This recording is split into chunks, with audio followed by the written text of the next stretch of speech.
I'll start, I'll be first, I'll talk about the project, and then I'll introduce you and I'll be giving you floors. Okay.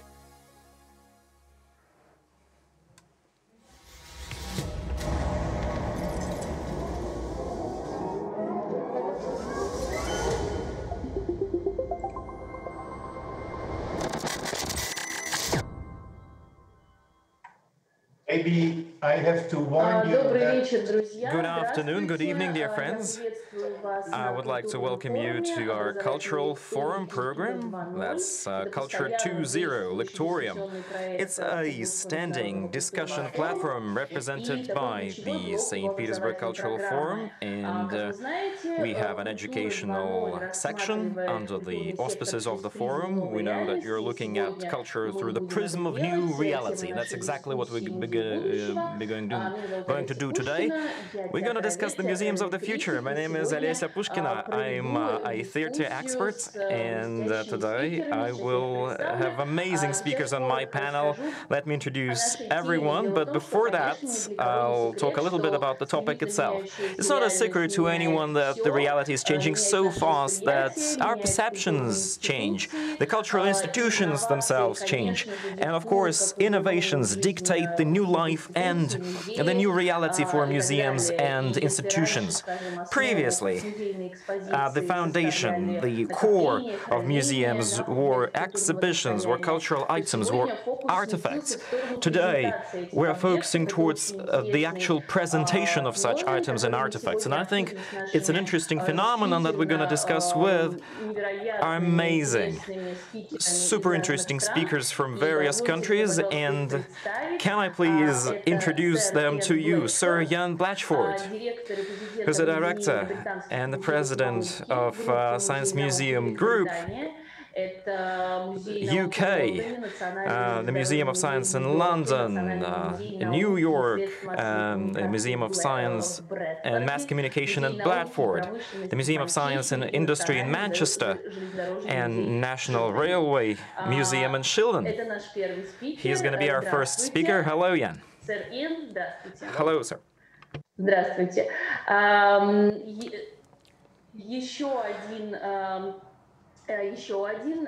We also have Michiel Buchel here. He is the general director of Nema Science Museum from the Netherlands. Under his leadership, the museum became one of the biggest science museums in the Netherlands, and it's an interesting fact, and we will discuss that. More than 70% of the costs of the museum are now being covered by own revenues, and only 30% are contributions by the central government, and we will discuss cultural entrepreneurship with Michiel and how it's being conducted in the Netherlands, so I think it's really interesting. Hello, Michiel. That's good, thanks. And our next participant today is Marcelo Sabina, the head of innovation at Museum of Tomorrow in Brazil, the Museum of Applied Science and Technology in Rio de Janeiro. In recent 5 years, she's been busy developing projects using new technologies, artificial intelligence, virtual reality, robotics, and etc. So these are very interesting futuristic technology, and hopefully Marcelo will talk about them today. Marcelo, hello. Yes, our viewers can see everyone. We've put all of our pictures in front of the screen. Our next participant is Stefan Brandt, who's the director of Futurium Museum in Germany, which is a new, interesting venue in Berlin. And for the first 6 months while it was opened, it was attended by 500,000 people. So it's an exhibition of the future, the lab of the future, everything under one roof. Those who've been there, those who visited the museum, they say, yeah, well, the borders were still open. It's in this museum that you can forecast the future, the world of the future, which I believe is an interesting thing. Stefan, good evening to you. Good evening. Good evening. And our last but not least, of course, participant of the discussion is Vanessa Borgman, who's the project manager of the research project Future Museum, head of research at the Fraunhofer Institute for Industrial Engineering, and she is a world-renowned expert in innovation and digitalization in tourism. She deals with developing concepts for innovation buildings, for environment, and as I said, she is responsible for developing innovation in tourism and hospitality business. Vanessa, hello. Hello. Здравствуйте. Hello, hello. I'm so happy to see you all here. It's a pleasure that we can talk, although the borders are closed. And I think what we're going to discuss today, what's at hand, is something extremely interesting. The way the museums of the future look today. And let me warn our viewers today that each and every one of you can ask questions to the participants of our discussion during the discussion itself on our social network under the broadcast window.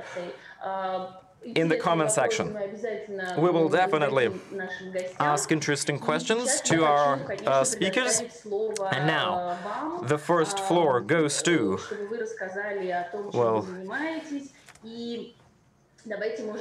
well, to our participants. Let's start with the way I introduced you, if you're not against that. Sir Ian Blatchford, can we please first refer to you again? Hello, good to have you, sir. And can you please, well, tell us, how does the Museum of the Future look like in the UK? At least, how do you see it, and what's it in your museum? Now, can you see my screen? Да, мы видим. Yes, we can. Let me just get to the right slide. It seems to have gone to 1 second. Hold on.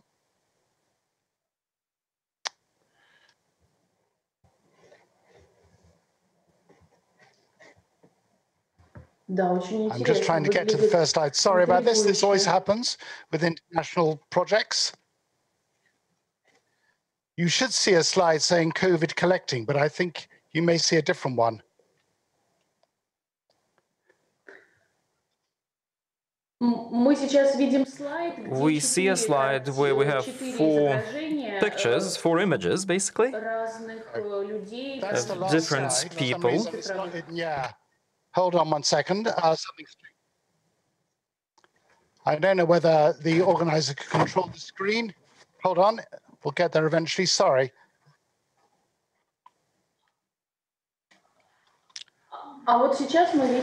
Yeah, and now we see the slide that you were talking about. The one, a slide called, maybe it's not the first one. No, I'm trying to get back to the first one. It's sorry about this. It's a very big presentation. So now we see a screen that's divided into 4 parts. And we see kids that play some sort of a console. That's something that we see right now. Yeah, okay. Let me just stop sharing a second and go back to the right. Hold on. I'm just trying to get back to the right. 1 second, 1 second. Да, конечно. Так, я напоминаю нашим зрителям пока о том, что действительно... Let me remind to our viewers that you can ask questions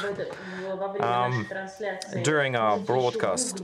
You can also Google our speakers, and you'll be able to actually find them online in the net, and you will be able to ask questions to them directly. Let me also remind everyone that the Cultural Forum has been running a poll amongst the museum visitors and amongst those who work in the museum. And let me read out the results of the poll, because I think, yeah, we'll do that later. Because finally we see the first slides, and we see the presentation ready. Yeah, and we see the worst word of 2020, which is COVID. Okay, I want to start because of all the institutions who are on this call, my museum is the most ancient. So my museum is 163 years old. And so when we talk about the future, we need to be rooted in hundreds of years of great museum practice. And so the big thing I'm involved with in the moment is collecting history now. So we are collecting objects from all over the world about the COVID crisis, vaccines, ventilation equipment, and talking to doctors and scientists all over the world who are very, very anxious that their work is collected in museums. The other thing to remember is that before COVID, my museum was heading for its highest ever attendance. Years ago, people suggested in the world of digital that museums would become dead. Actually, the opposite is true. Museum attendances in the past 20 years have exploded despite digital. And our museum was getting, before the virus arrived, 3.5 million visitors a year. And it also reminds us to think about what we mean by visitors. So across our group, we get 5 million visitors a year. But if you look at the world of the web, we're reaching almost 70 million people. In practice, it's even more than that, because some of our computer games are also used in China. So museums traditionally only think about people who walk through the door, but the reality and the paradigm has changed completely, and both groups matter enormously. A big issue for us during lockdown has been partnerships with broadcasters to provide homework and resources for schools. And we've learned a very important lesson. We need to be very careful before we worship digital, because we've learned a very important lesson. And it's a big political issue. There are still millions of families and children all over Europe who do not have access to digital. They either have to share computers or they're too poor to own computers. So we always assume that digital is open and inclusive, and actually it's more complicated. So we need to be careful about the evidence. We've expanded during lockdown our online resources enormously, and the traffic to our collection website has exploded. It's gone absolutely crazy. And so that's a good thing, but remember that actually not everyone can access it. I wanted to make a point about museums. We think of museums as being objects, but actually the great old museums have enormous archives. And the big issue that we've learned is to invest in the next 10 years in our archives. The example I give here is I'm doing research on Victorian 19th century scientists, and I'm using the archives of the Queen at Windsor Castle. And these archives are now largely digitized, so I can do all my research sitting at home. 10 years ago, that was impossible. So I think the museums are not just about objects. They have incredible intellectual history in their libraries, in their storerooms. And actually, I think that's going to be the next big revelation for the digital world. A big thing I hope we'll discuss is the future of virtual reality.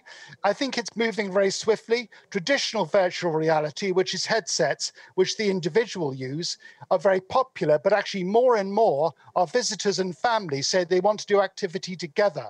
So the next generation of virtual reality and augmented reality is much more interesting than the current practice.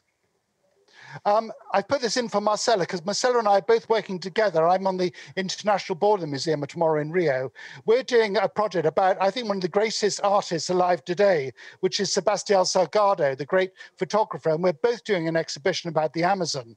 But when we're not only celebrating his photographs, we're also in London going to do an exhibition about the science of the Amazon. And in traditionally museums, when you do physical exhibitions, you spend 3 or 4 years on logistics, finding the objects, moving them around, couriers. All of that is incredibly wasteful of time and energy.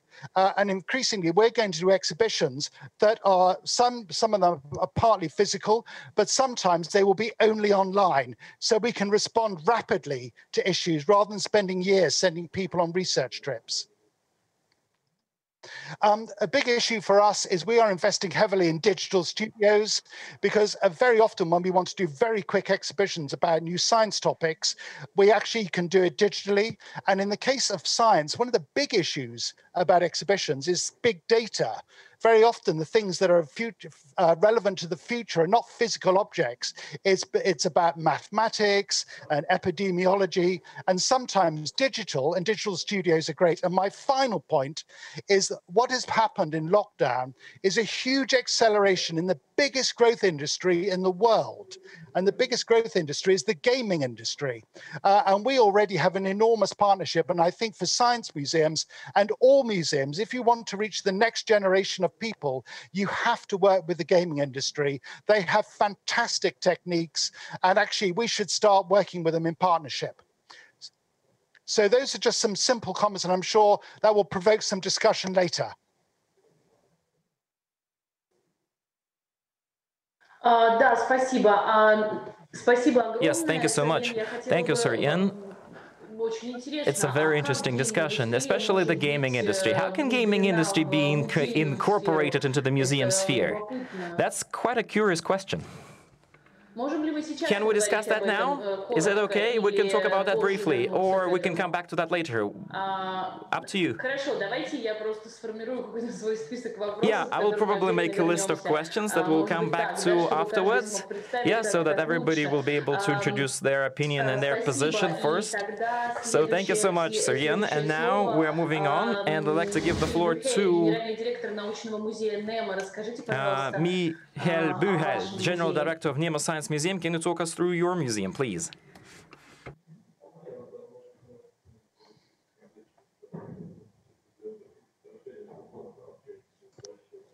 Yes, I can. Like I just chatted to you, for some reason the connection is rather unstable today. So if I fall out or if it's too terrible, somebody else should take my place so that you can hear something.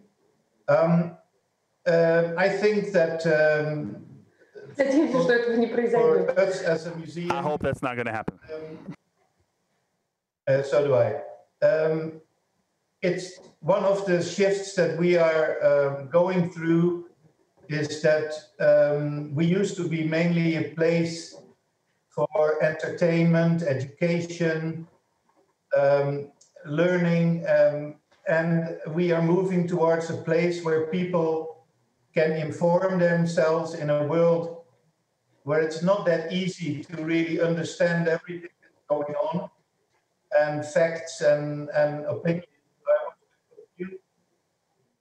So I like to look at it like over 100 years ago, we invented the libraries so that large groups of people could educate themselves by reading, by learning about other people, other stories, other countries, other cultures. The enormous impact of technology on our lives will probably make it necessary for us as a museum to be there, to be a place where people can inspire themselves, but can also find real solutions for the big issues that are facing our planet. So the element of impact is moving more from inspiration and trying to connect people to the fascinating world of science and technology, to helping out, to reach out to them, and to offer them assistance to find out what choices they can make, because technology can do a lot of things for the big issues. Behavior, the way people will change their behavior is, of course, an enormous important factor if we want to achieve real change in some topics like mobility or food or waste or all these important issues. So I think we are still very much connected to the traditional values that museums share in terms of being independent, authenticity, offering real, authentic experiences, objects. But we are more and more storytellers, and the stories that we tell will change, because I think all of us know that it's no longer a matter of 10, 20 years. We have to change things tomorrow. On the other side, I also believe that although we are enormously impacted by technology and the digitalization of our world, we are still in biology. And I think the fact that we can offer inspirational places where people like to go to, interesting buildings, an enormous amount of our money goes to the buildings, the staff, and the exhibitions. So why should you do that if you can do it cheaper and better digitally? You can do that because we are people, and if you look at the families, the children together, the school groups, the teachers and the children, I strongly believe that we are not changed that much and that we are very strong, still connected as social beings in our biology. So, of course, we can, and I think the COVID crisis has given our efforts in doing things digitally training, education, experiments online, objects online. It has given it a great push, but I still believe that we also have to value that unique selling point that we have within our buildings, our fantastic staff that can really do something with the visitor, can explain things, the discussions that happen between grandparents, children, and parents. So, of course, we will have to change, and we are changing. We are more moving toward helping to foresee how future could look like. But on the other hand, I would like to make a strong plea that we still take very good care of our unique environments that we create to inspire and inform and connect our visitors to science and technology.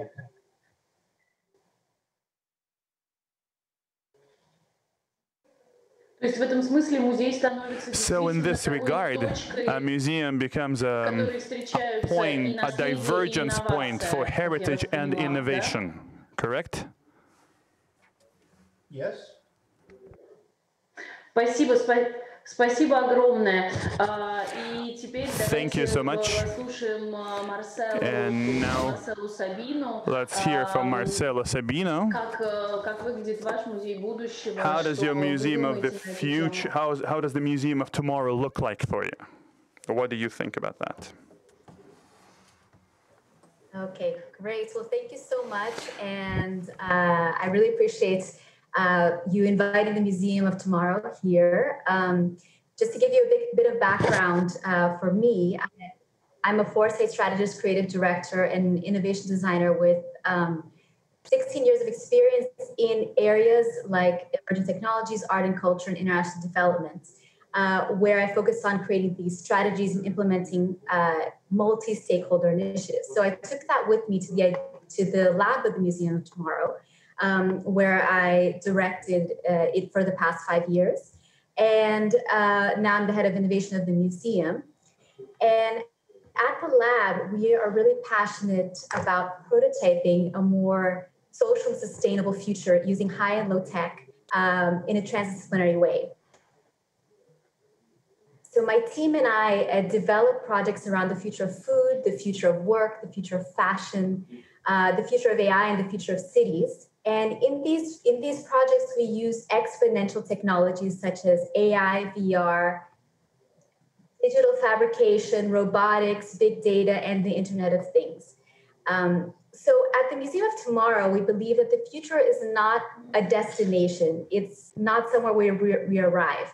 The future is something we build as residents, as citizens, as human beings. But today, this notion of the future is being colonized by dystopian science fiction narratives such as Blade Runner, Black Mirror, Terminator, Handmaid's Tale, Westworld, among many, many others. So if people believe that this future is inevitable, they will give up their power and their agency to act. But we desperately need action because these complex, disruptive processes and wicked challenges that characterize our time require a new way of engaging these challenges.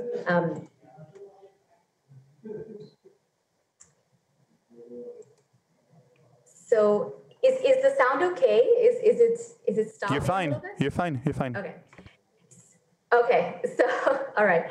So then we at the museum we try to ask ourselves things like, how do we want to live? Where do we want to work? What services do we see as fundamental, such as education and healthcare?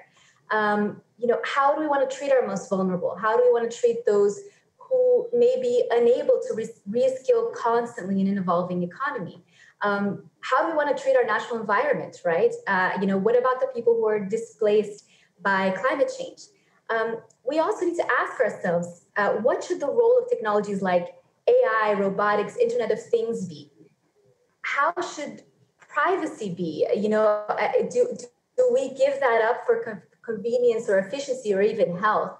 And then what is the role of governments and companies in a system that's advancing at a breakneck pace, faster than legislators can understand or make policies for, but also faster than tech CEOs can understand the consequences and the ethics of their technologies? So at the museum, we really believe that to build a more inclusive, sustainable, diverse, and equitable tomorrow, we need a diversity of voices at the table that can imagine this new future. Because the problems that we face are so wicked, complex, global, that we need people from all disciplines, experiences, abilities, and perspectives to think like futurists and question like artists and act like designers. So, one of the things that underscores this situation that we see is that there's a 2020 Pew Research Center poll that found that, and this is a poll based on America, but it's found that 1 in 5 adults get their news primarily from social media. So this can be even higher in some developing countries, like in South America or in Africa and Asia, where smartphones already come preloaded with apps like Facebook, which end up being the internet for people. And this is super problematic because social media platforms are tailored to keep their users scrolling. And they do this by the data and by the likes that you have, rather than by facts or issues that your profile may not necessarily say that you like. So we've seen that the algorithms are just getting better, and what we see in our world, ends up being very catered and tailored to our past likes. So at the same time, we talk a lot about the museum, about these existential crises that we face, right? So we are passing several planetary boundaries that have severe consequences. But scientists are unable to communicate in a clear way. I mean, so much so that the IPCC has created a handbook for communication, science communication.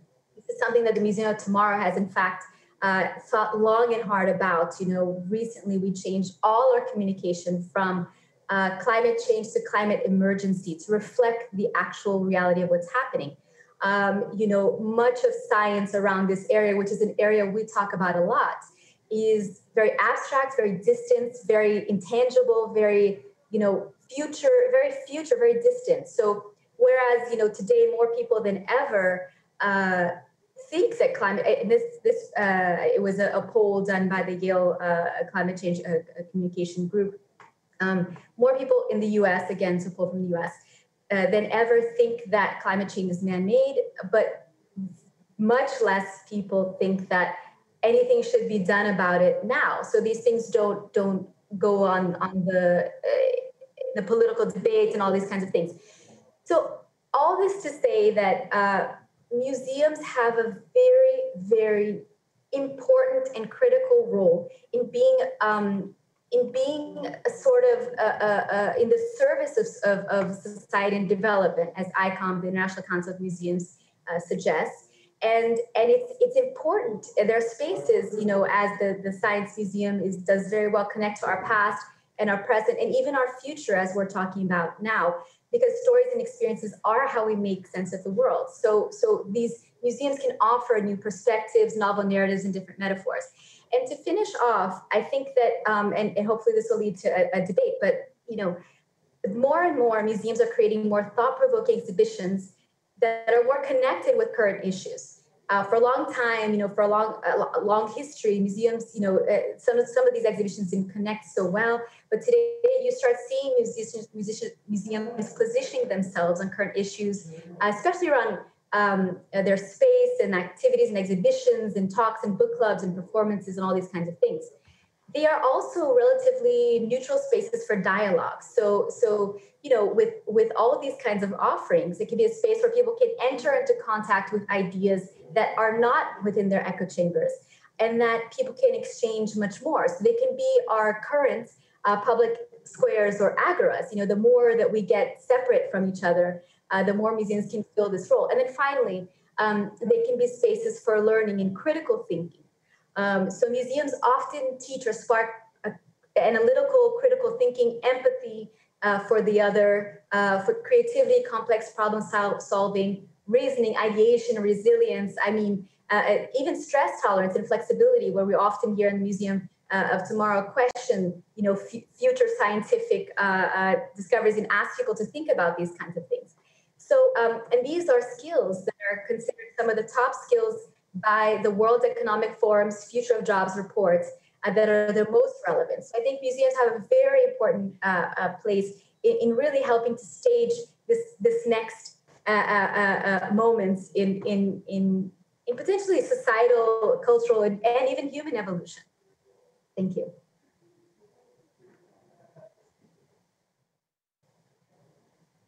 Спасибо.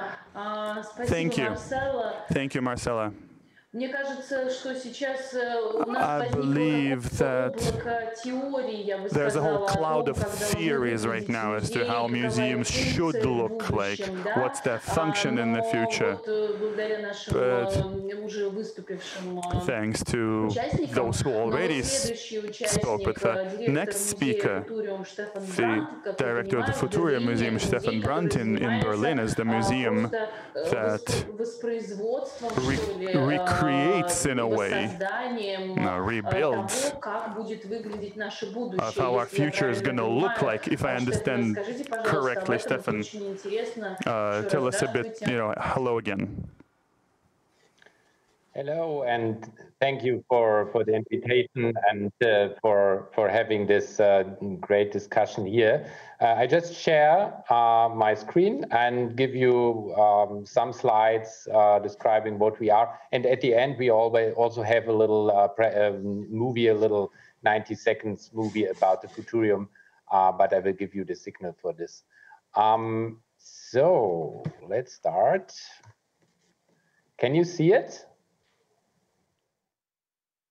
Yes. We see you, but I don't think we do. Yeah, great. So Futurium, the House of Futures. This is what we are. I will tell you more because of this, or why we are using futures in the plural. But start with some general facts. So the Futurium has a long history as a project and a concept. So the first ideas were floating around like 2010.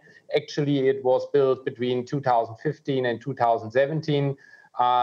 Two young architects were the winners of the contest for the building. So it was really some new territory that was covered also in terms of the architecture. There are several stakeholders, like the Federal Republic of Germany as the major stakeholder, but also major research organizations, foundations, research-based companies. But I have to say, within this structure, we are working independently, so we are not following, let's say, the ideas of one or several stakeholders. We are trying to give our individual view, of course, science-based view as a team of the Futurium on several future issues. The opening was almost 1 year ago, a bit longer, 5th September 2019, and our budget is around 20 million euro. So this is hard facts I wanted to cover. Those of you who are familiar with Berlin, so we are right in the center of the political Berlin, close to the German Chancellery, close to the German Bundestag, close to the major and world-famous hospital, the Charité. And here we are, Futurium, in the middle of it. And this is great because it makes also easy for people to arrive and to come to us when we are open, when there is no COVID closure than we have right now, unfortunately, but we are optimistic that once the virus is under control, we are soon back to the public service. This is the building. You see, these are the forms. It is a bit. It is oriented. The architect told us it's a bit oriented by, let's say, space shuttles and others. So it looks a bit like a spacey object that has just landed in the middle of Berlin. And of course, many photographs are taken every day of this building. Interestingly, there was kind of a transformation on the concept. The initial idea was more about having a window for technological innovation in German research and industry.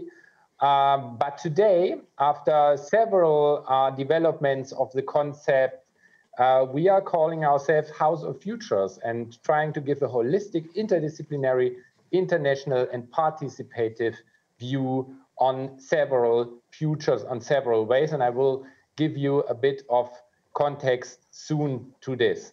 We had a 3-step opening phase, so we tested a lot. Of course, if you are a new institution, you have to check some things out. So 2 years before the actual opening, we did our first day of future with like 20,000 visitors on one day, where we tried out the first things. The building was just completed, but not fully with the interior. It was just the building which was completed at this time. 1 year later, we had workshop weeks. We tried the new formats. We tried to work them out also together with the public. So we have even some objects in our exhibition that were co-created with visitors before we opened. And then on the 5th September, the opening with the whole team on the stage. So this was great after years, of course, of pressure when you really are working to this target. But what is our profile? We are calling ourselves House of Futures, which means different options and visions of the future are presented and discussed in a conversation between stakeholders and ordinary citizens from the world of science, technology, art, politics, and civil society.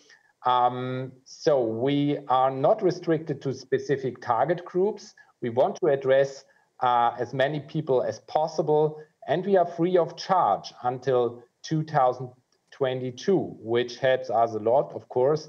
It makes it easier for people to really achieve us, for families from all social backgrounds. We also have a spike in science communication. We see ourselves as a translator between the different worlds, and I think this is something we really can deliver. We are not doing research ourselves, but we are really trying to transmit and translate between research, between politics, between industry, between civil society and culture. So it's really an interdisciplinary place. And our main question is, how do we want to live? This is the question we ask ourselves, we ask the public, and this also means that we are not forecasting future. We are just giving options. We are showing approaches, but we always ask the question, what do you really want? Is it worth the risk? Is it worth the chance and the potential? So we don't know what will happen in the next 10 or 20 years. So we have not a glass ball or crystal ball where we can foresee the future. We really want to foster discussions about it. Of course, we are oriented on the Sustainable Development Goals. So sustainability is really one basic theme of our house. Nevertheless, we are covering different topics from the world of technology as well as from, let's say, society. We even cover political questions. So we really want to have kind of a holistic experience.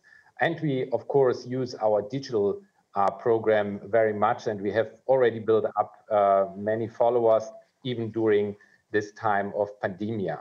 And we have several, let's say, program pillars, and I want to switch to this. We have the exhibition on 3,000 square meters with 3 thinking spaces on nature, human, and technology. We have our forum, which is, let's say, the event program, location for exchanging ideas and arguments. There is discussions, but we also have artistic approaches.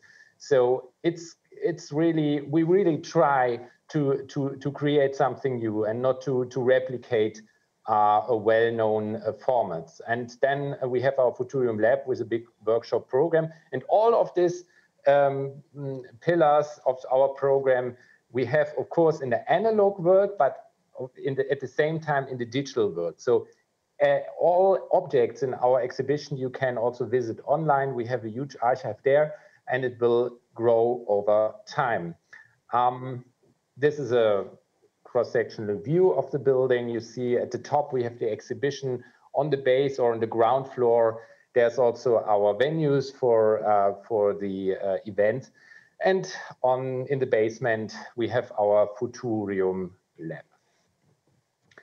600,000 visitors during the first 12 months, despite closure because of COVID. So I would say without COVID, we might have even reached 1 million in the first year. But nevertheless, it's far bigger than we have expected before. Many followers. But as I said, we have kind of a lockdown. And now we have the second lockdown. So we had a lockdown in spring. Now we have the second one. But we are optimistic that we can reopen, let's say, at the beginning of the next year, hopefully. And of course, we have plans going forward. Want to have a, let's say, bigger footprint locally, nationally, and internationally. We are building and we are connecting with many institutions worldwide and also part of future-oriented museum networks. We develop our exhibition continuously further, so we call it liquidity. That means we have, let's say, a stable exhibition, but parts of it are changing every year.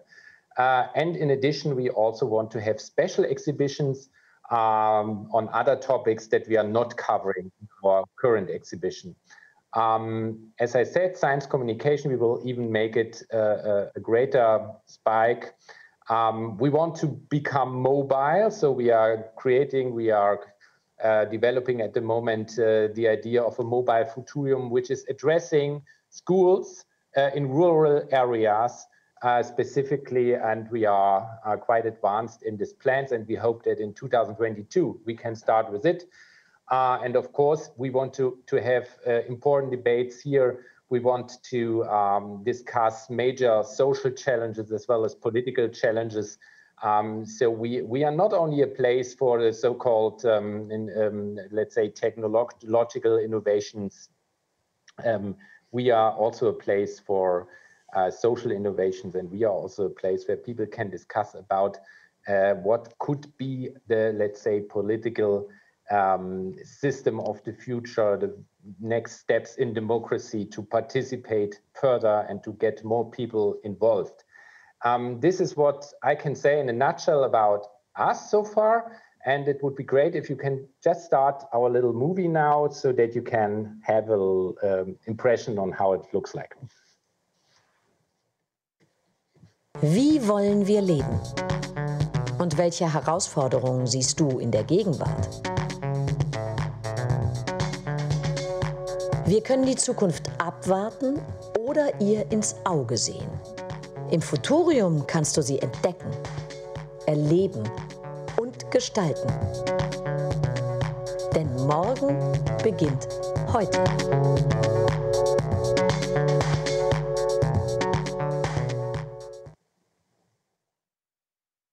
So, tomorrow starts today is one of our mottos, and we try to live according to it.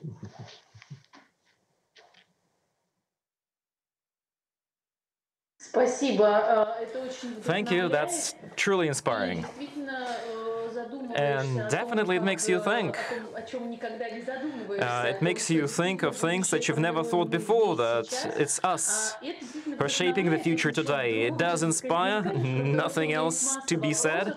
Apart from I have lots and lots of questions. It's just interesting to know what exactly you're exhibiting. It's not just items or artifacts, right? Or is it more objects or technologies? What are you exhibiting in particular? Can you answer that question right now? Yeah, it's a broad range of objects. So we have, of course, like prototypes and stuff that is like symbolizing progress and innovation. It's coming directly from labs of different sources. But on the other hand, we also have games. Sir Hein, you have said it. I mean, we are working with games. We are working with artistic or art installations. We are working with digital means as well as analog means. We even have huge swings in our exhibition so that people can have a time of contemplation and have a bit of spare time and not, let's say, a thoroughly planned time through. And they are very popular. So many kids and young people are using it. So we are not I probably think there are not too many museums that have swings in their exhibition room, but we have it, and this is the way we want to go. So broad range of objects, everything that helps us to symbolize or to underline what we want to say is welcomed. And the swings, is that a way of switching focus? Is it an opportunity to like think back and relax and reflect, and everybody can think about the future while swinging in your exhibition hall? Thanks a lot, Stefan. And next speaker is Vanessa Borgman. She is in charge of innovation technologies in tourism and hospitality business. And she comes up with concepts of some amazing solutions and ideas, and that's actually what we want to ask her about. So what kind of solutions and ideas that you're coming up with, and how's our future going to look like? Yeah, thank you very much for the invitation. It's a pleasure for me to represent the Future Museum Innovation Network as a scientist in this round. I would like to start with a video about our Future Museum Innovation Network as an introduction, and in the following I will give you some insights with a presentation. So please start the movie now. Do you remember? Where did you first get educated? Where did you first get entertained? Where did you first get inspired? You get all of these at any age. At a museum. Digitalization is changing our behavior, our education, entertainment, and inspiration. So museums will also be changed by digitalization. How can museums stay relevant in the digital age? There are many ideas. Would you like to know how the future museum looks like? In 24 months. Fraunhofer IAO, part of Fraunhofer Society, the biggest applied research organization in Europe, and Museum Booster, together with museums, public authorities, donors, and suppliers, will cooperate on the Museum of the Future. Similar projects were already done in other industries. Future office space, future hotel, the city of the future. Do you want to see what will happen to museums and how to take advantage of these developments? Stay tuned at futuremuseum.com. Yes, this was a short introduction, a movie that we produced before we started the project 1 year ago. So now I try to share the presentation that I prepared for you. I hope it is working, and maybe you can give me some feedback if you can follow the presentation now. Yes, we can see it right now. Yes. Okay, thank you very much. So when we talk about the Future Museum, in our case, when it's about this innovation project, then it's a European research network. And you just saw it in the movie. I'm representing the Fraunhofer Society as a scientist working over there, a scientist working in the field of cognitive environments, since my background is that I'm an architect, but I'm also a professor for tourism and hotel management. So my interests are widespread, and so am I responsible for the project of the Future Museum, but also for a network called Future Hotel. We are a society, a research society, which is well known in Europe, but spread all over the planet.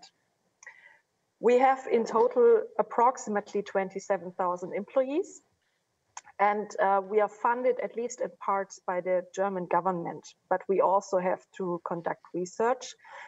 Together with companies, we are asked to do applied science. And I think since we are here in a round of, for sure, all innovators and people who think intensively about the future and who are part of shaping the future, especially in the industry of museums, I can say from my side as a researcher that I have a strong focus on bringing technology and future-proof concepts and solutions into the real world, into the industry of museums.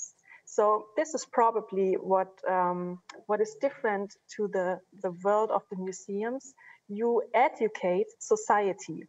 And our role in the Future Museum project is that we try to educate museums and companies who work in this industry and enable them to be future-proof, to understand opportunities of the future and to realize future-proof solutions. We are in our first year. It's a very young research project. We started in December last year. And the topics that we have on our roadmap so far is the topic of visitor experience, also visitor economy, digitalization and management aspects, design and technology. And we have meetings every 3 months at least that last 2 or 3 days within our group of innovators to discuss the latest research and reflect it with the real world problems and the real world in the museums. These are the innovators that we are able to work with in this first research phase. I don't go through all of them, but what I want to mention is there are museums, there are science centers among them.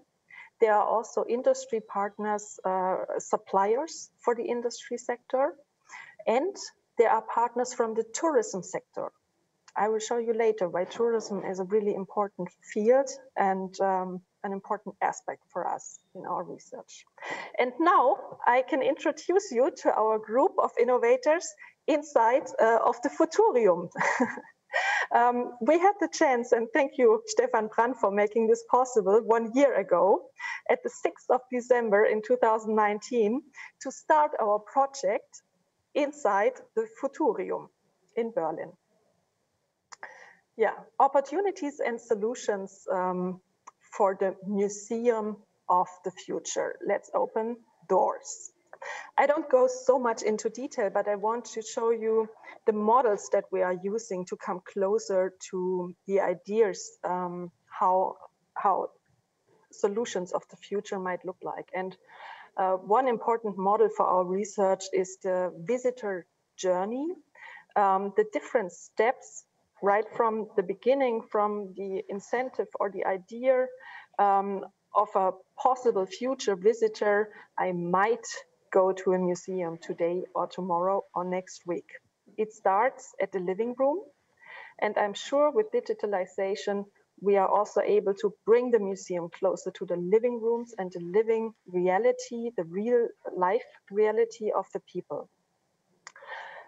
This is an important model, and we have for sure different topics along this model to reflect what is the impact on every step of this visitor journey. And to give you an example, online booking. There are many developments in this field: mobile payment, dynamic pricing, yield management, revenue management, to name just a few of these developments, where we can learn a lot also from other sectors and transfer the knowledge to the museum industry and to the museum sector.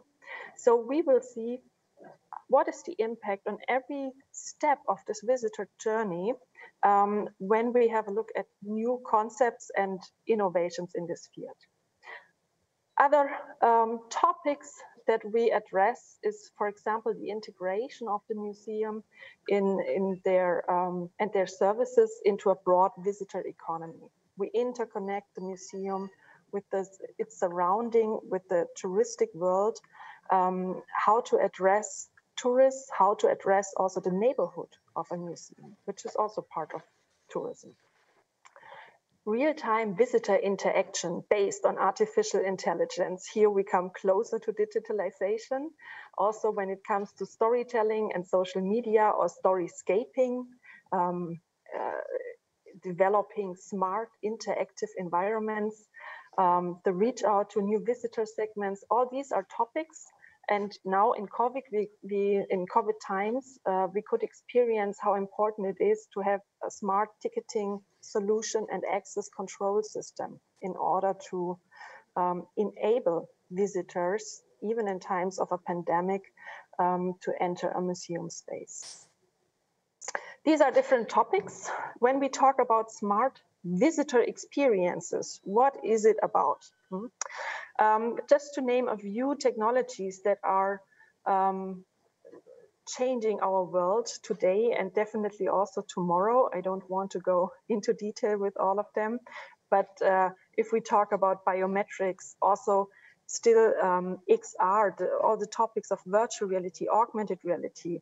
Jan Blatchford already talked about the impact that this will have on the museums, on the experience side of a museum, and not to start talking about artificial intelligence and data science and data analytics. So many topics out there, and they all have an impact on the museum, on the experience of a museum, but also on the management side of a museum.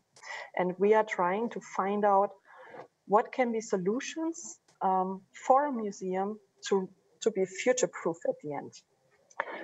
This diagram shows you what it means for the museum, the inside view of a museum, the impact of at least the internet and data that is exchanged between visitors, the employees of a museum, and the museum as an interior space itself.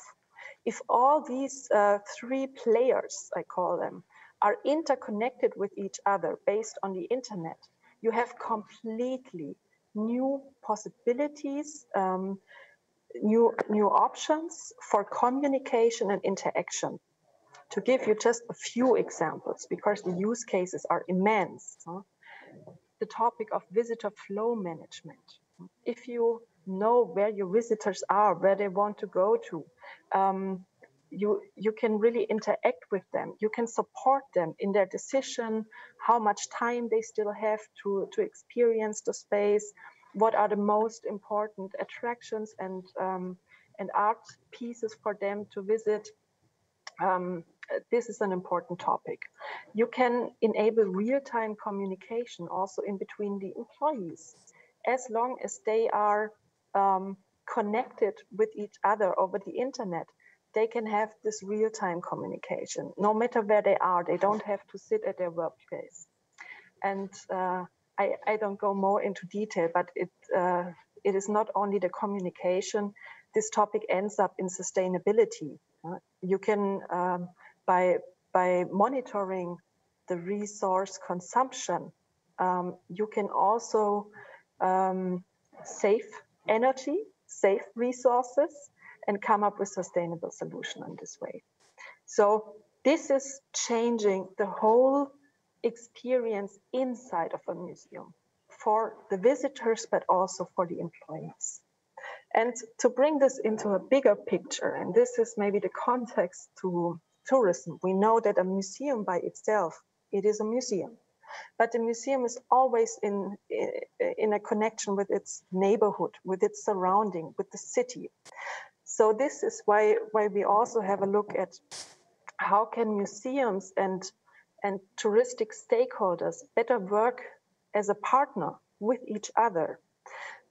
And therefore also digitalization is an important topic. But it's not only about digitalization, it's also about social aspects. The social environment is more and more important for a museum. This is our belief. And the question is, how can you better connect the museums and the destinations and the touristic stakeholders?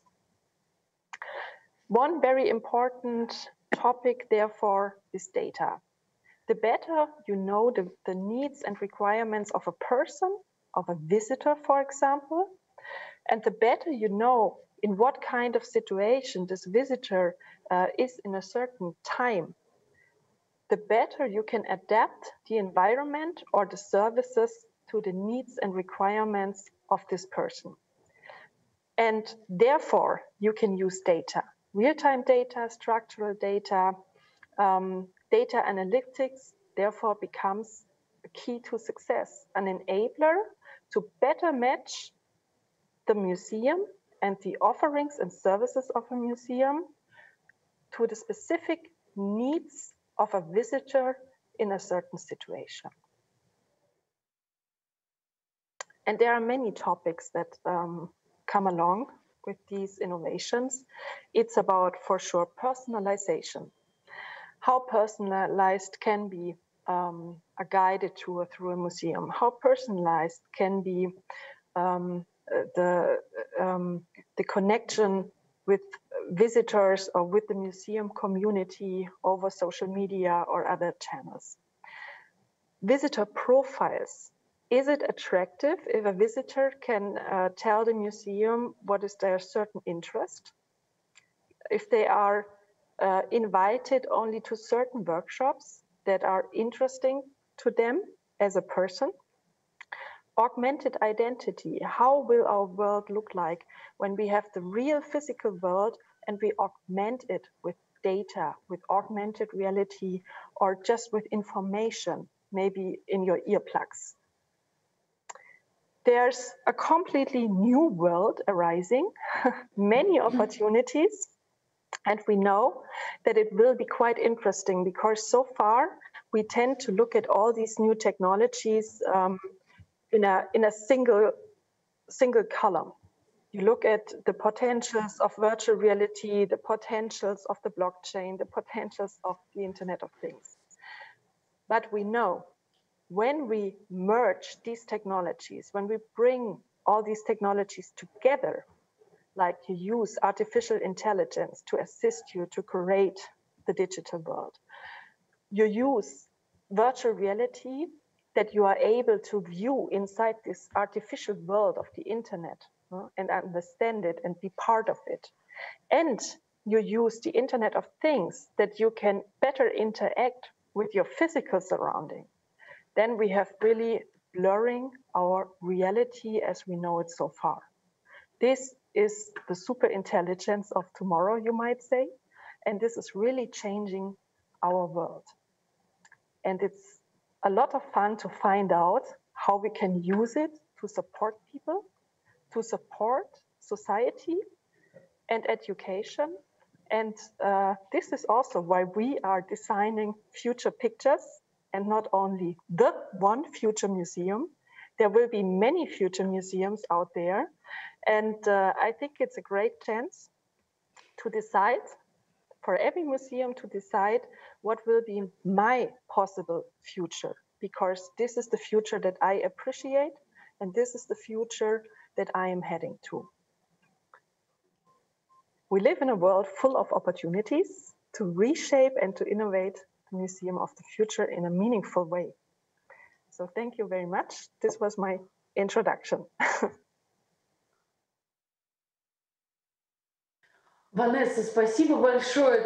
Vanessa, great. Thank you so much. I'm sitting over here coming up with solutions of, how I'm going to a museum. And here comes an avatar of my mother going to a museum with me.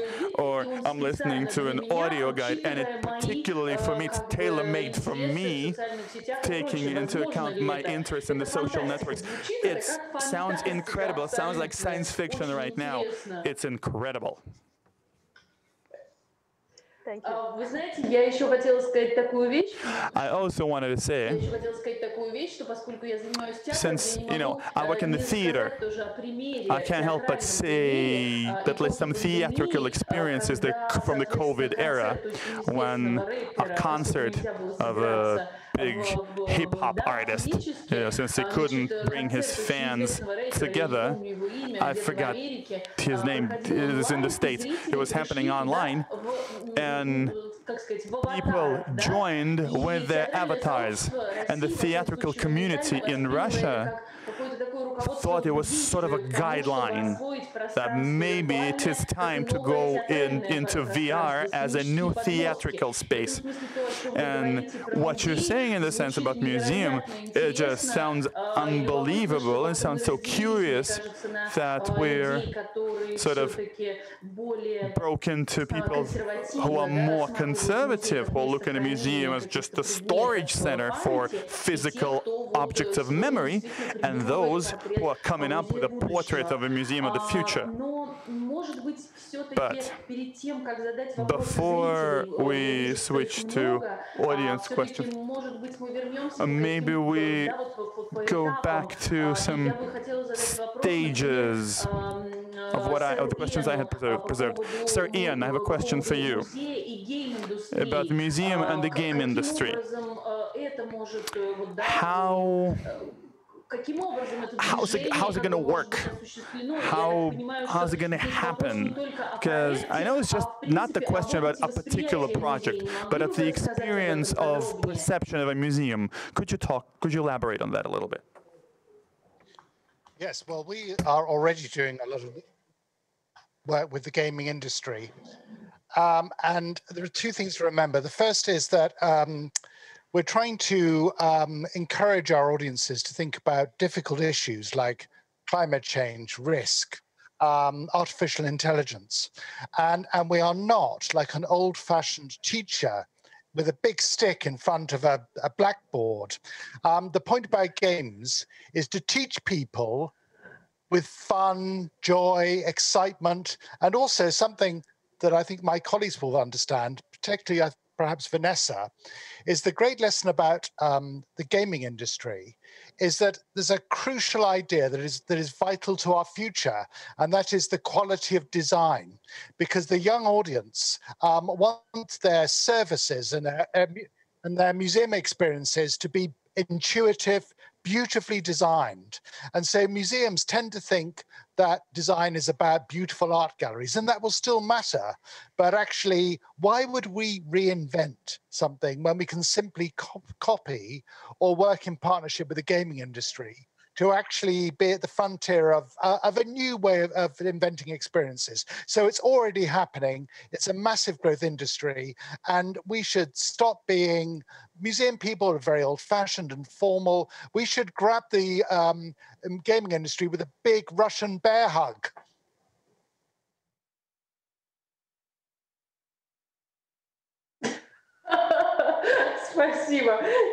Oh, well, thank you so much. Bear hug is funny. Now, Sir Ian, there's a question from the audience. Could you tell us about the most challenging project you ever worked on? Well, the most challenging project was working on a project with Russia. You know that in 2015 we did our huge exhibition on the Russian space program. But that relates to a question for the future. There is a big sustainability and ethical issue for museums. We spend enormous amounts of time and money moving objects around the world. We spend huge amounts on flying objects and doing things that actually more and more our young audience is saying, this is not sustainable. Okay, so the exhibitions will still continue, but actually sometimes we can talk about topics without moving anything, actually by doing it digitally. So my point about all difficult projects is that I spend hours in an old-fashioned museum arguing with conservation department whether we can move an object, spending years persuading people to lend objects. This is a huge amount of energy and time. And the great advantage of the digital world is sometimes I can stop doing all of that and concentrate just on the storytelling. Well, in this sense, it's extremely important. Mihai mentioned that. Isn't there a danger somewhere in there to fully lose your connection to the items? Because for a museum, it's extremely important to have physical, tangible contact, because no virtual trip to the Louvre, for me, is going to replace an actual physical experience of looking at the Mona Lisa. What do you think about that? But I think the point is, we should not have a false competition between real things and digital things. I don't think Mikhail is suggesting that actually we should ignore these new digital opportunities. We need both. And very often, that was my point earlier, which is the digital is enhancing traditional museum experience. You know, in our new medicine gallery, I mentioned at the beginning, we have very few digital technologies. It's real objects. And it's enormously popular. So it's true that still there is the magic of families coming to visit museums. But I think we will do both. It's not that digital is better than analog. I love them equally. I'm like a parent with 2 children. I love them both. It is not a competition. I would add on. Am I allowed? Sorry, no, Stefan Brandt, please go. Sorry. Да, обязательно, Vanessa. Sure, let's start with Vanessa. Or Stefan, okay. No, Stefan. Who goes? Okay. Stefan goes first. Okay. Stefan, please. Vanessa, хорошо. Мне кажется, что в этой ситуации мы слушаем Vanessa, мне кажется, уже. I think it's exactly what you said. We also try to, let's say, overlap the digital and the real experience. For instance, in our exhibition, you have kind of a wristband with an RFID chip. You go through the exhibition and it saves your preferences if you want. Yeah, you can also go completely anonymous, but if you want, it saves your preferences and your also your positioning to certain questions. And after that, you get a code, and from your home, you can log into our internet and presence and have a huge load of additional information that we cannot show in the museum itself or in the Futurium itself.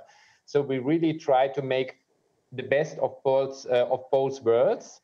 And also when we have liquidity and draw some things out of the exhibition, they will survive in the digital world. So we have a digital exhibition that is far larger than the real one and is at the same time an archive of our past activities. Mm. Yeah, and I just wanted to add something because what I experience in so many discussions about virtual reality or the digitalization of exhibitions is that many people are afraid that this could be a substitute for the real visit. But it is not. It is, and this is what Stefan Brandt just said, I hope I understood you right, that it is serving as an extension of the real visit on the one hand, and on the other hand, there will be new visitors that could be never ever attracted from a museum without this digital offering. And some museums maybe in the first step, they go in a wrong direction because they ask their, and I tell them now, the conservative museum visitors, they ask them, how do you like our digital offer? But this is not the right target group to ask. You will attract new people, different people by this new offer. And this is a big chance for a reach out in society. Can I just add a very important thing? We must avoid the trap of assuming that digital is only about young people. When I think of the enormous feedback I get from visitors, digital is now so pervasive that even my mother uses digital. This is a sign from God that digital has arrived, okay? So digital is not just young people. That's why design and the intuition software that Vanessa is talking about, these are massive paradigm shifts. May I? I just want to say, Scott.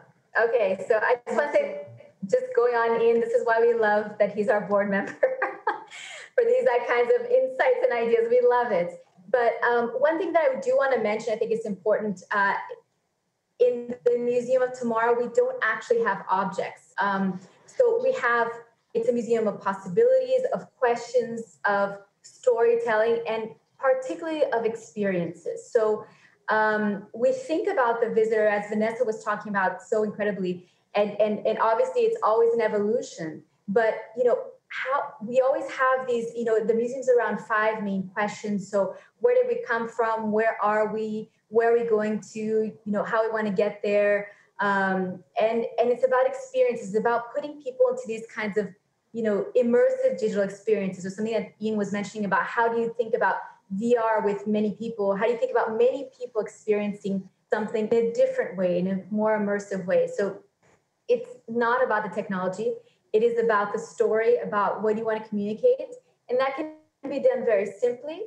That can be done digitally. That can be done in many different ways. So the way that we have done it, we have an RFID called Iris. So it's something that you can also, like in Futurium, you can put that through so it could see your visits.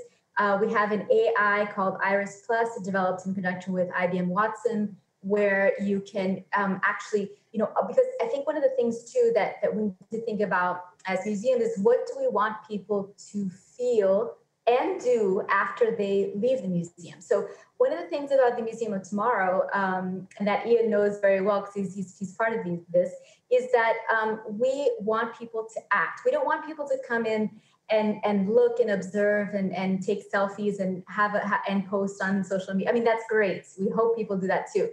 But we want people to act, because we see a museum has a very important space in society. So at the end, the Iris Plus, it's the only AI that I know of that asks questions rather than answers them. And it asks things like, what are you concerned about based on the exhibition? And then if you say, for example, violence, it'll give you information about violence in Rio, potentially the world, and it'll give you NGOs and organizations, institutions that you can connect with, so that hopefully you do act somewhere. So now we have also surveys and data that we collect to see if people are actually doing something and move so much to do something outside. I'm sorry.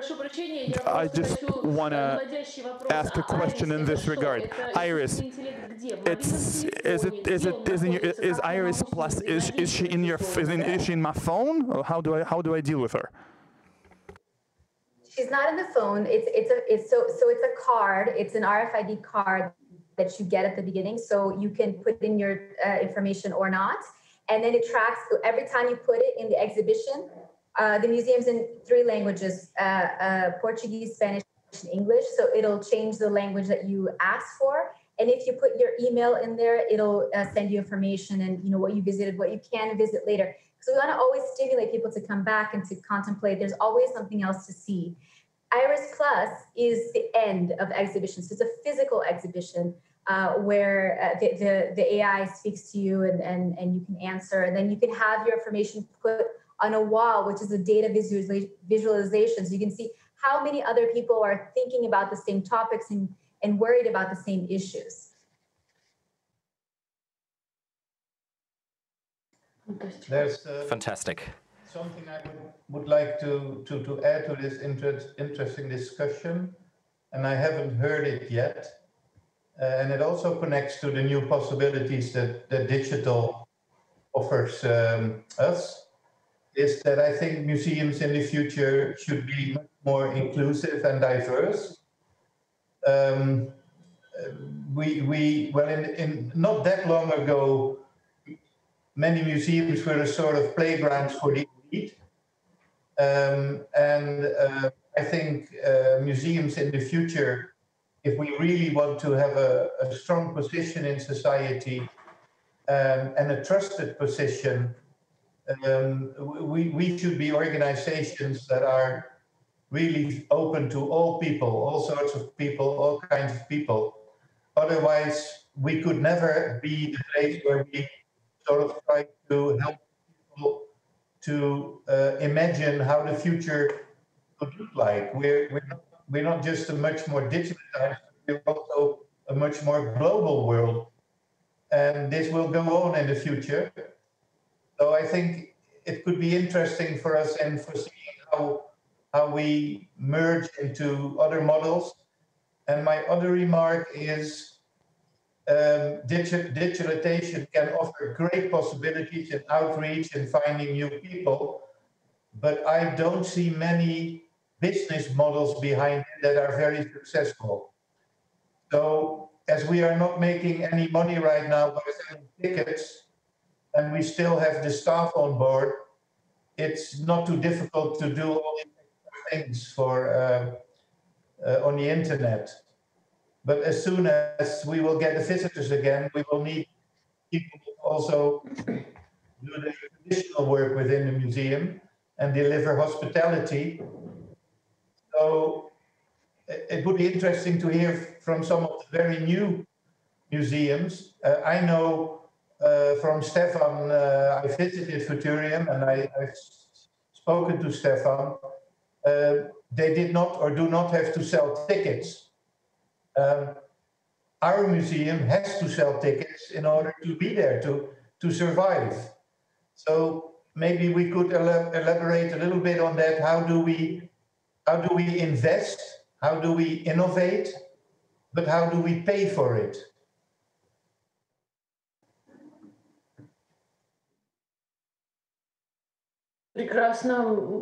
Well, that's an amazing question. Maybe someone wants to take the floor. Yeah, for sure, I cannot answer this question now, but I just want to mention that these are exactly topics that we are discussing in our network. And we just had an intense session for a day about revenue management, yield management, and potential new revenue streams of museum. And we had, I have to say, controversial discussions about the potentials of selling virtual tours, for example. You can design a virtual tour with a high educative effect for the person. You can design it very personalized, very individualized, or let's say customized. And you can also sell tours with maybe let's say an important person of the museum or an artist for money. There are many different possibilities for new revenue streams. It's always a matter if the museum wants to go in this direction. What is the organization's background? For sure, this has to be reflected also critically.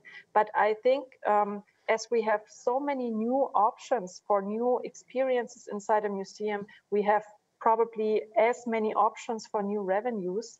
And let's not start talking about crowdfunding or being funded in different ways. Also, this is a possibility. Yeah, this is what I wanted to add. I think as well, though, Vanessa, you were referring to, in a way, the ethical issue here, which is, I think, that for people who use museums, there is a presumption that most things will be free because we're seen as institutions for the public good. We have looked at some options. I'll give you an example. We did an app that was a way of exploring our collection, and 50,000 people paid to use the paid content, but 600,000 people downloaded the free content. So my view was that actually that was a great success. It was people who discovered the museum.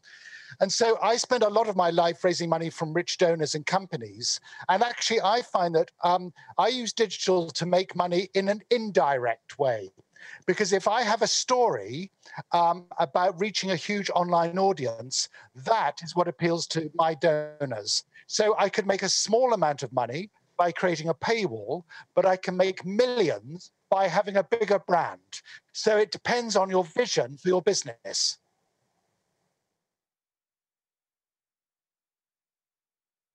I wanted to add or to emphasize on another point that Michael brought into the discussion. It's about whom do we reach? What is our audience?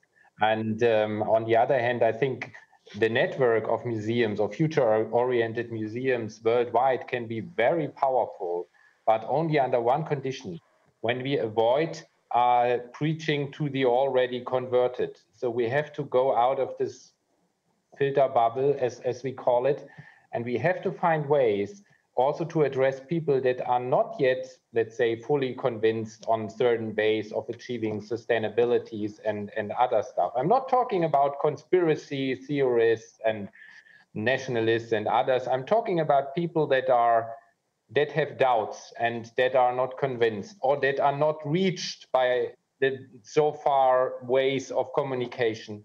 And this is what we really try very hard, but I would be interested in what are your experiences, Zoran, Michael, Marcella, on achieving or reaching these people. Are you successful? And what is your biggest secret of success there?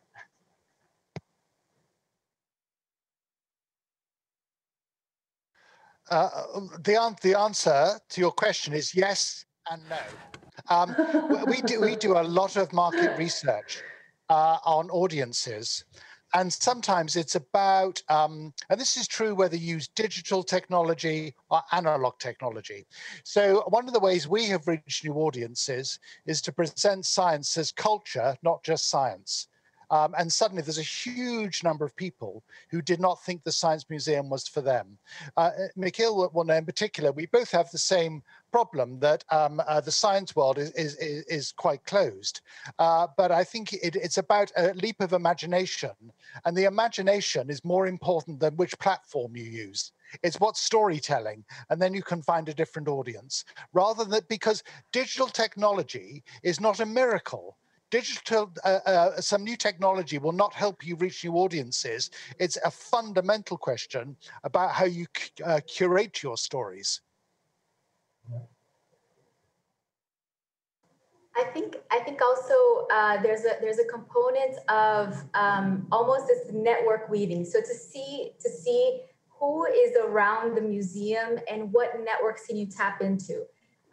So at the Museum of Tomorrow, especially at the lab, we worked a lot with, and it's about aligning incentives and telling a story to that partner or that donor. You know, the reason you should work with us is because, you know, we will enable access to this. So for example, we were able to do work with the IBM Research Center because the exhibition space was a perfect space for testing research that they were doing in terms of AI Watson. It was dark, it was loud, it was perfect, you know. Or, you know, for example, you know, National Institute of Technology, we came with a project that was thinking about smart cities and creating a modular aquaponic urban systems that grew spirulina, so cyanobacteria. And for them it was really interesting because they could test out in a non-lab situation what these things are. Or with Intel, where we did a VR experience where 3 people met each other in space-time. So it's a VR where 3 people interacted, which we hadn't seen done before here in Rio or in Brazil very easily. So these things are always like, especially when you put a challenge, you know, and you look at their interests and then you connect that in some way. And getting back to that funding question very quickly, the Museum of Tomorrow doesn't receive any governmental or public funding. It has not for over a year. So we try to align projects with donors, with institutions, with companies. So we look also at, you know, kind of science foundation funding and, you know, kind of international funding, a partnership with consulates and embassies and companies themselves. So we really, it has to be very strategic and very kind of inclusive, thinking of things as a network. Позвольте, я теперь скажу, у нас осталось 2 минуты до конца нашей дискуссии. Now, allow me to say a couple of words. We only have 2 minutes left, really. It was a wonderful discussion. Towards the end, I would like to read the results of the poll that were made in Russia, what technologies are made by your museum. And we sampled the people who work in museums, and just 57% said use QR codes and barcodes. Additional reality for 17%, and 30% use no technologies whatsoever, whereas people would like to try out and for size, you know, the 360 videos, AR, VR. So, you know, what we've been talking about today, it's such a step forward, these social innovations, the social responsibility, some, you know, privacy protection. So it's such a huge step forward, and I think this was extremely fruitful. Thank you ever so much. we have nothing left, really, 1 minute. But, but after this discussion, there's going to be a discussion, comic, the art number 9. We'll see very soon what a Museum of the Future is going to look like. And something tells me that what you all, the audiences, saw tonight, I'm sure going to be an integral part of that. Thank you all ever so much. We're wrapping up. Thanks. До свидания. Счастливо.